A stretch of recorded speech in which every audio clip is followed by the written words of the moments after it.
So the term global citizenship, if you look at it from the West, it considers a situation where we all belong to one globe. We belong to one globe. But there are some limitations if you look at that way, because certain people are not able to move around. They are curtailed by the inability of funds to move around. Now when you tell such people that you belong to a global, you are a global citizen, they wonder what kind of a globe, because they're not able to move.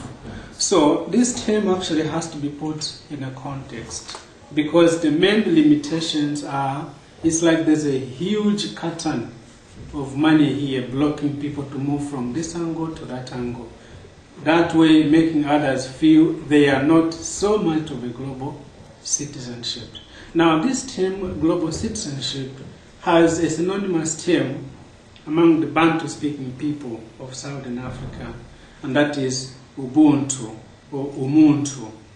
Now this is a term that if you look at the Bantu languages, they have one word that refers to people, and that word has one stem, and the stem is in two, and hence the word Umuntu. So the key point about Umuntu is oneness. So if you talk about development, for example, and you link it to Umuntu, it means we all look at one person, man.